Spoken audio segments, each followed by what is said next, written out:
کام کا آغاز کیا جاتا ہے کہ کہیں بہت زیادہ مشکل نہ ہو کہ مجھ سے ہو ہی نہ سکے، یا یہ کتنا آسان ہے۔ تو رسول پاک صلی اللہ علیہ وسلم نے اس کے لحاظ سے ارشاد فرمایا خفیفتان علی اللسان، کہ اس میں تو کوئی مشکل ہے ہی نہیں، یہ کلمات تو بڑے خفیف ہیں، آسانی سے زبان سے ادا ہو جاتے ہیں، ان پہ کوئی مشقت نہیں ہوگی۔ تو یہ دوسری وجہ تھی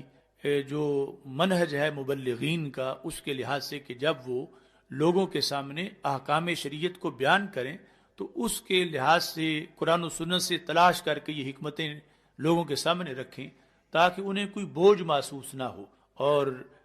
یہ رغبت ان کے دلوں میں پہلے ہی پیدا ہو جائے۔ تیسرے نمبر پر انسان سوچتا ہے کہ یہ کام میں جیسے بھی کر لوں گا تو نتیجے میں مجھے کیا ملے گا، اس کا انعام کیا ہے، اس کا فائدہ کیا ہوگا، اور پھر وہ فائدہ جو دنیا دار ہیں وہ دنیا کے اندر اس کا فائدہ اور اس کا نتیجہ دیکھتے ہیں، اور آخرت پر یقین رکھنے والے حقیقت میں اخروی فائدہ دیکھتے ہیں کہ اس کام پر جتنا بھی وقت لگے، جیسے بھی میں کروں،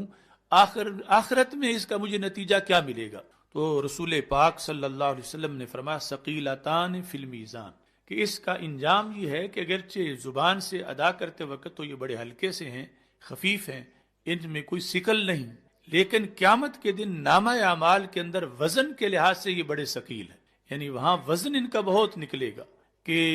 سمندروں کی جھاگ جتنے گناہ بھی اگر دوسرے پلڑے میں ہوں گے، یہ کلمہ جب تمہارے نیکی کے پلڑے میں آئے گا تو وہ ان سب پہ غالب آ جائے گا اور یہ پلڑا بھاری ہو جائے گا۔ تو اس بنیاد پر رسول پاک صلی اللہ علیہ وسلم نے ایک حکم دینے سے پہلے اس کا جو طریق ہے وہ بھی اس حدیث میں مبلغین کو عطا کیا کہ وہ ان ساری چیزوں کو سامعین کے سامنے رکھیں، جب بھی کوئی شرعی حکم بیان کریں، جو کچھ ان کی حکمتیں قرآن و سنت سے مل سکتی ہوں تو ان کو بیان کر کے پھر اس حکم کی طرف لوگوں کو متوجہ کریں تاکہ انہیں آسان بھی لگے، انہیں شوق پیدا ہو، اور آخرت کا جو فائدہ ہے اس کی طرف ان کی نظر ہو، اور جب اخروی فائدے اور اللہ کی محبت پیش نظر ہوگی تو پھر مشکل کام بھی آسان لگے گا۔ اس بنیاد پر یہ اس حدیث کے اندر ہی تمہید ہے اگلے الفاظ کے لحاظ سے۔ بلکہ باقی جو ہے کلماتان، تو کلمہ کا یہ تثنیہ ہے،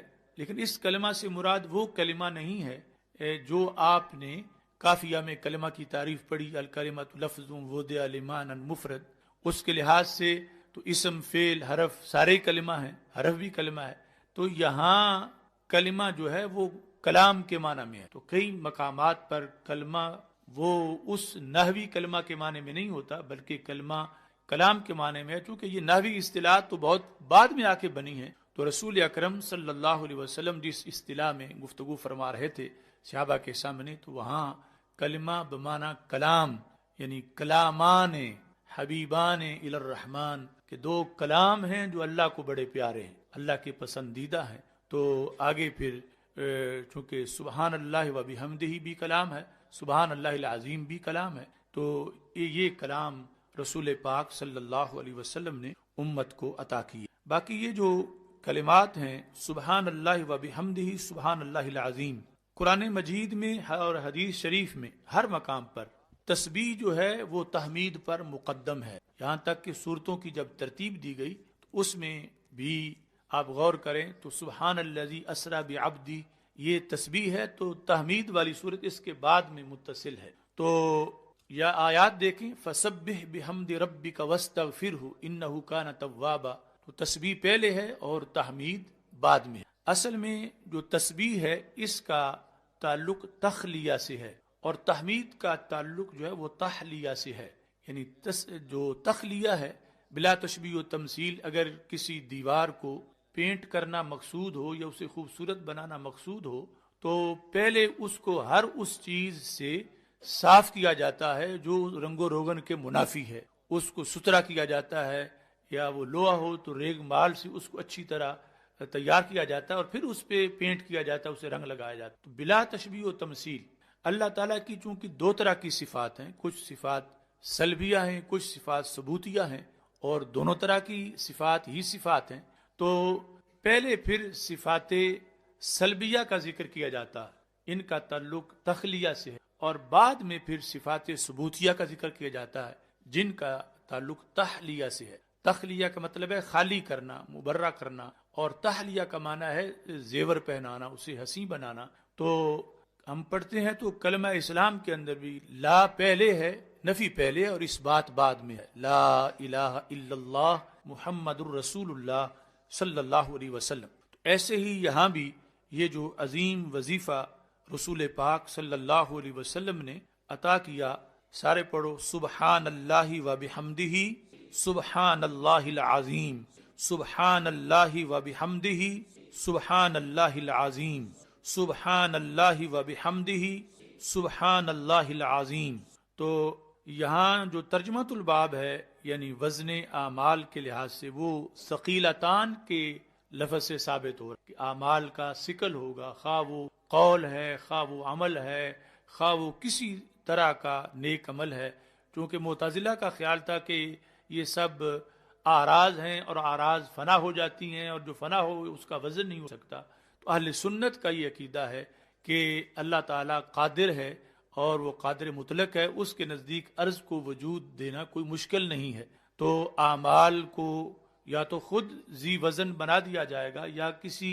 ظرف کے اندر ان کو ڈالا جائے گا اور اس کے لحاظ سے پھر ان کا وزن ہوگا۔ بہرحال اعمال کا وزن قیامت کے دن نکلے گا۔ ہاں، منافقین کے جو اعمال ہیں وہ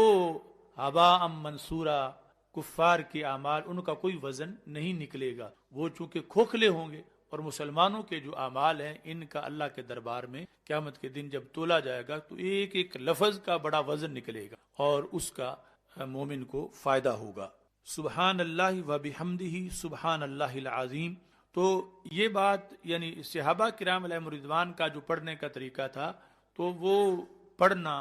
آج تو ہے نا کہ ہم پڑھتے ہیں، اگرچہ یہ بھی غنیمت ہے کہ کوئی کہے کہ میں تقریر کروں گا تو تقریر میں یہ بیان کروں گا، میں مضمون لکھوں گا تو اس لیے پڑھ رہا ہوں، مضمون میں اسی کا حوالہ دوں گا۔ لیکن صحابہ علیہم رضوان کا جو پڑھنے میں طریق تھا وہ سب سے پہلے خود اس پر عمل کرنا تھا، کہ جو پڑھوں فوراً اس پہ عمل کرنا شروع کر دوں۔ تو اس بنیاد پر یہ اس حدیث کا ہمارے لیے سبق ہے کہ ہم اس کو اپنی عملی زندگی میں زندہ رکھیں، اور یہ ہمارا ہمیشہ کا وظیفہ ہو۔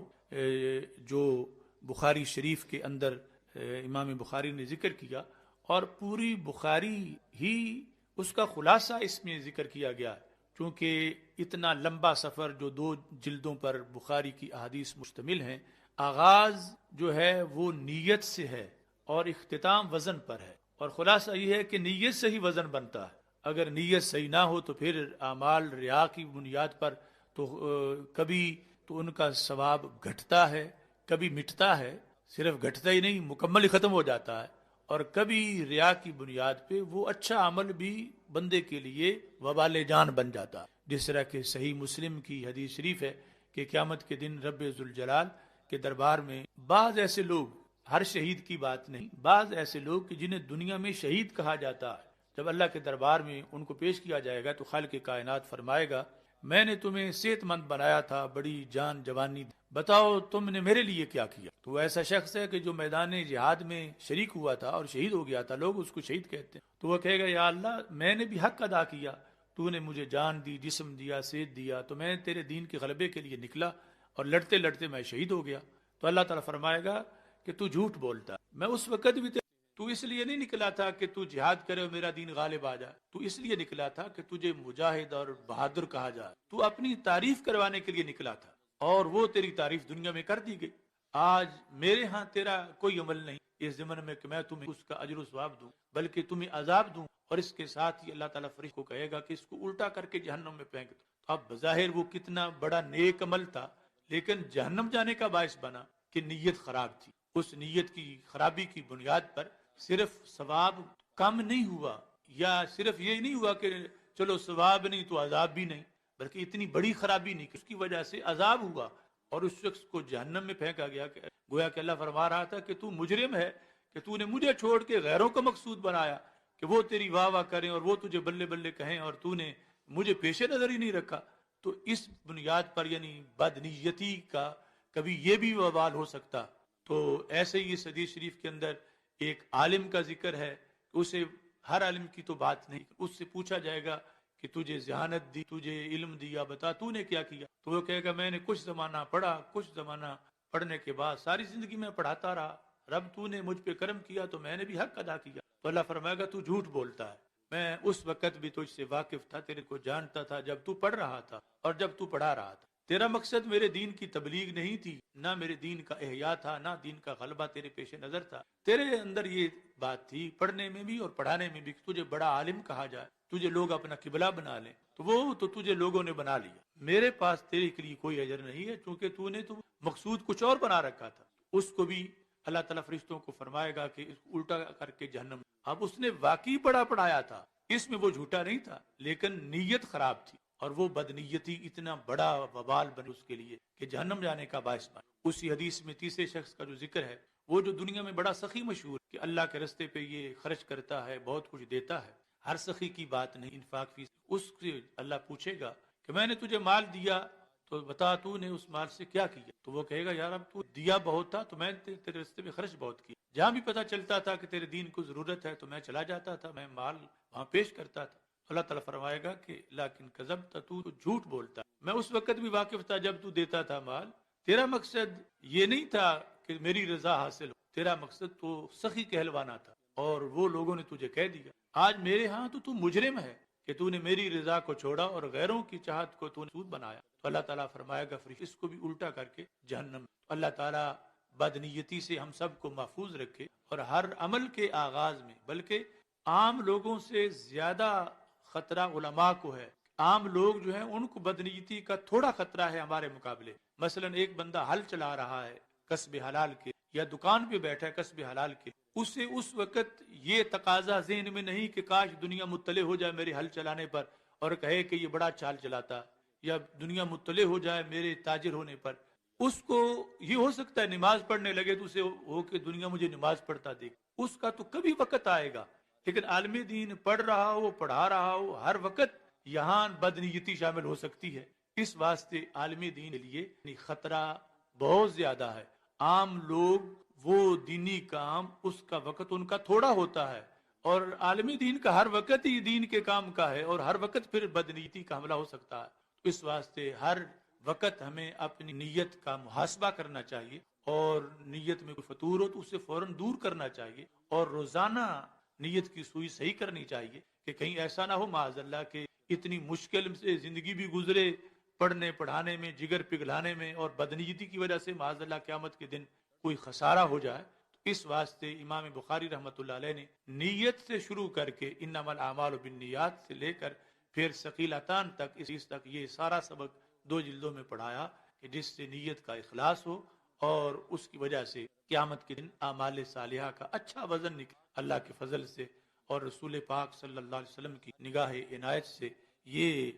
ہمارے لیے امام بخاری رحمۃ اللہ علیہ کا اسی پیغام ہے۔ ویسے تو اس حدیث پر یا ترجمۃ الباب پر بہت سی باتیں جو کہ آپ پہلے بھی پڑھ چکے ہیں، بس اصول برکت کے یہ چند بات آپ کے سامنے پیش کی۔ باقی ایک تازہ کلام ختم بخاری کے لحاظ سے میں نے لکھا ہے، اور اتفاق یہ کہ ابھی تک پڑھا نہیں، تو آپ کے پروگرام میں وہ پڑھ رہا ہوں۔ بحمد اللہ، خدا کے فضل سے ختم، بحمد اللہ خدا کے فضل سے ختم بخاری ہے، حدیث مصطفیٰ سے کھل چکی دل کی کیاری۔ بحمد اللہ خدا کے فضل سے ختم بخاری ہے، حدیث مصطفیٰ صلی اللہ علیہ، حدیث مصطفیٰ سے کھل چکی دل کیاری ہے۔ فرامین نبی کو چاشنی سے روز و شب پڑھنا، فرامین نبی صلی اللہ علیہ، فرامین نبی کو چاشنی سے روز و شب پڑھنا، خدا کا شکر ہے اتنی بھلی قسمت ہماری ہے۔ فرامین نبی کو چاشنی سے روز و شب پڑھنا، خدا کا شکر ہے اتنی بھلی قسمت ہماری ہے۔ جزائے خیر دے خالق ہمارے رہنماؤں، رہنماؤں سے مراد یہاں اساتذہ ہیں، شیوخ الحدیث ہیں، یا درس نظامی پڑھانے والے، قرآن پڑھانے سارے استاد ہیں۔ جزائے خیر دے خالق ہمارے رہنماؤں کو، وہ جن کے درس نے قسمت ہماری بھی سنواری ہے۔ جزائے خیر دے خالق ہمارے رہنماؤں کو، وہ جن کے درس سے قسمت ہماری بھی، وہ جن کے درس نے قسمت ہماری بھی سنواری ہے۔ یہ معنی زندگی کا ہر لمحہ ہی ایک غنیمت ہے، یہ معنی زندگی کا ہر لمحہ ہی ایک غنیمت ہے، مبارک وہ عمر جو ہم نے پڑھنے میں گزاری ہے۔ یہ معنی زندگی کا ہر لمحہ ہی ایک غنیمت ہے، مبارک وہ عمر جو ہم نے پڑھنے میں گزاری ہے، پڑھائی دین کی للہ رہے تو علم نافع، جو ابھی نیت کے لحاظ سے بیان کی، لوجہ اللہ ہے تو پھر یہ بہت بڑا عمل ہے، اور اگر دنیا ہو تو پھر اس سے بڑا خسارہ آتا ہے۔ پڑھائی دین کی للہ رہے تو علم نافع ہے، اگر ہو علم دنیا کے لیے تو دنیا داری، اور محض دنیا داری سے اتنا وبال نہیں آتا، کیونکہ کسب حلال خود ایک عبادت ہے، لیکن جب دین دنیا کے لیے پڑھا جائے تو اس کا وبال آتا۔ جب دنیا کے لیے پڑھی جا رہی ہو یا دنیا کی جا رہی ہو تو وہاں تھوڑی خرابیاں آتی ہیں، تھوڑے مواقع آتے ہیں، اور جب دین کو ذریعہ بنا لیا جائے دنیا کا، چونکہ ادنا کو اعلیٰ کا ذریعہ بنایا جاتا، تو جب دین کو دنیا کا ذریعہ بنایا جائے تو پھر معاذ اللہ اعلیٰ کو ادنا کا ذریعہ بنا دیا گیا۔ پڑھائی دین کی للہ رہے تو علم نافع ہے، اگر ہو علم دنیا کے لیے تو دنیا داری ہے، ہوئی تکمیل توفیق خدا سے، ہوئی تکمیل توفیق خدا سے ایک منزل، خدا آسان کر دے جس کی اب کر لی تیاری، آسان ہے اس کے لیے میں دعا ہے، ہوئی تکمیل توفیق خدا سے ایک منزل کی، خدا آسان کر دے جس کی اب کر لی تیاری ہے، مہد سے لحد تک آصف پڑھائی ایک، مہد سے لحد تک آصف پڑھائی ایک وظیفہ ہے، بسر ہو زندگی وہ کتنی ہی پیاری، تو ایک کھلا ہے من المحبرہ الی المقبرہ، من المحبرہ الی المقبرہ، دوات سے لے کر قبر تک یہ علم کا ایک سفر ہے، یا من المہد الی اللحد۔ تو تکمیل کا یہ مطلب نہیں کہ آگے پھر ہاتھ باندھ کے خالی بیٹھ جانا ہے، بلکہ یہ ایک منزل ہے، اس کے آگے کئی منزلیں، ان کی طرف آگے روانہ ہونا ہے۔ تو میری دعا ہے خالق کائنات جل جلالہ اس سے اگلی منازل میں، اگلے میدان میں اللہ تعالیٰ آپ کو آسانیاں دے اور کامیابیاں، اور قبلہ ارشاد ملت رحمہ اللہ تعالیٰ کا فیض مزید عام ہو، اور احسان الحق صاحب اور دیگر اساتذہ کو پڑھایا قبول کرے، اور آپ کے پڑھنے کو وآخر دعوایا ان اللہم احفظنا بالاسلام قائمین قاعد واحفظنا بالاسلام ولا تشد بنا اللہم اسألک الراحت، یا الہ العالمین تمام علماء کرام کے گھروں میں برکت عطا فرما، کی صلاحیتوں میں برکتیں عطا فرما، محاذوں پر استقامت کے ساتھ ان کو آگے بڑھنے کی عطا فرما، اصلاح عقائد، اصلاح اعمال، اصلاح نظام، اصلاح معاملات، سب کی انہیں اپنی صلاحیت و کار لانے، یا اللہ جن کے والدین زندہ ان کے والدین صحت و عافیت کے ساتھ عطا فرما، اور جن